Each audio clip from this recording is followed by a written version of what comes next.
What's up, everybody? It's Chad Altman. And the chances are, if you click this video today, you are dealing with something in your life that is traumatic. And first, I want you to know that you're not alone. And second, today, I'm going to show you some ways that you can identify with things in your life that are traumatic. See, the chances are, if you're watching this video, there's been a point in your life, or maybe it's right now, that you have experienced trauma. Or maybe you have these patterns and these behaviors in your life and you're just like, I don't know why this is happening to me. And you came to this video to kind of have an understanding of maybe you are trying to see if you have trauma in your life. See, for me personally, I believe that every single human being, whether they like to admit it or not, has gone through some kind of traumatic experience. And maybe that word is too dirty sounding for you, or trauma or traumatic, whatever it is. Like, you can reframe that however you want. Maybe you could say that just like I had a series of events that really hurt me. Or this childhood that happened, like I didn't like that. Or I was abused, whatever it is. Most people have experienced trauma in their life. And it doesn't have to be some catastrophic event of being neglected or abused as a child. And I don't want to discount those things, because those things are definitely traumatic also. But it could be simple as your most recent breakup. It could be your first boyfriend, how he left you and how that still sits with you. And these are all hypothetical ideas and things that I'm using to try to connect, but these are all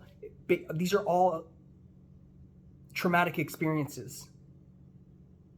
These are all examples of trauma that could exist in our life. Now, I'm going to go through the 5 stages that most people experience within trauma.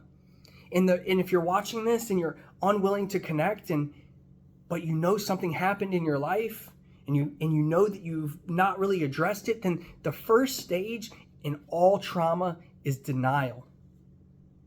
You see, in a lot of times in my life, I was unwilling to accept the truth of my severity of my situation. I was sexually abused as a child. And when I was sexually abused as a child, I suppressed the memory for so long that I didn't even remember it again until I was 16 years old. Because I did not want to address it.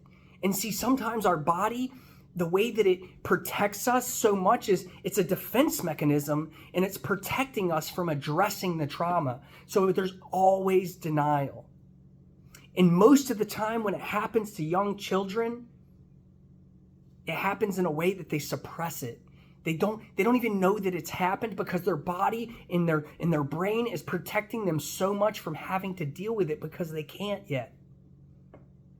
But once we are willing to address it and we are able to really look at what we are facing and accept the reality of what has happened, the next stage of it is anger.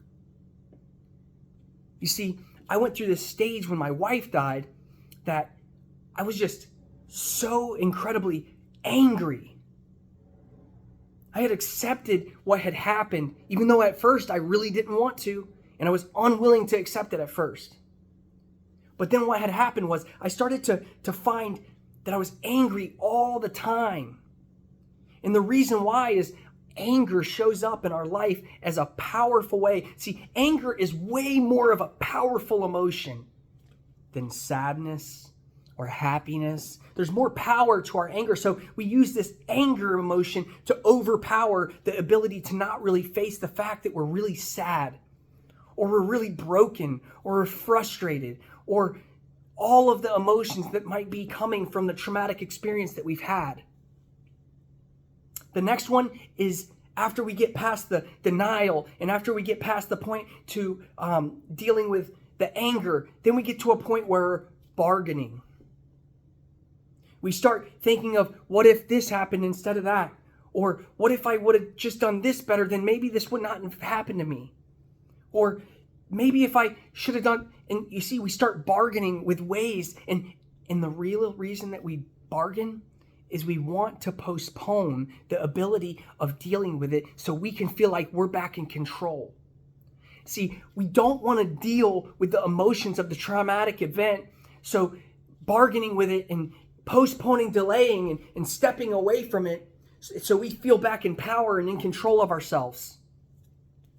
And then once we get through the denial and the anger and the bargaining, then we get to the next phase, and the next phase is depression. And maybe you're watching this, and maybe you've had this thing, and you sat in this point of your life of depression. And you're just sad all the time about the thing that happened to you or the person that you lost. And I'm here to tell you that it's okay.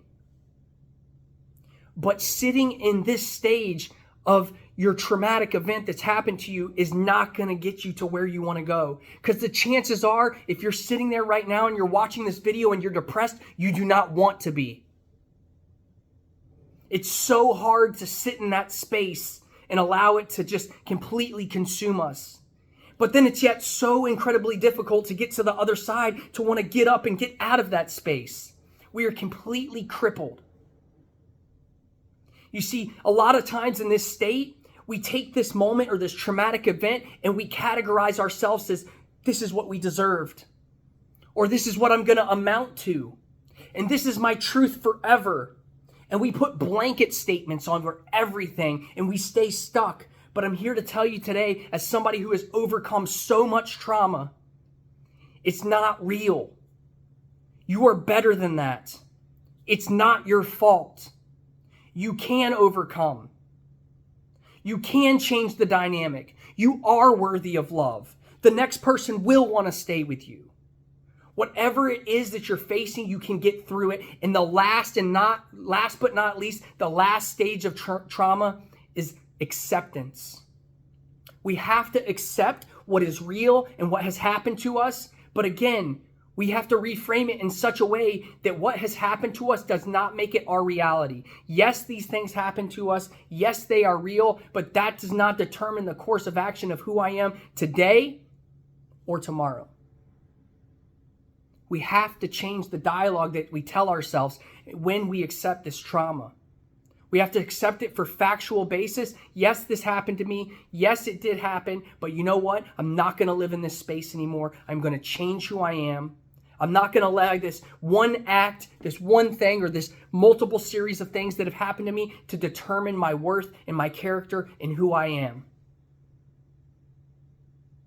I hope this video has been able to sit with you today. I hope it resonates to you and you're able to look at these stages and get through them. I hope that you might be able to find a community to help get you through that part that you're in right now and get you to the other side. If you like content like this and you want to watch more videos like this to lift you up and help you get to each stage, please do me a favor, just subscribe to this channel. I put content out every single day. I hope that you guys remain blessed, and I hope you have a beautiful day. Take care.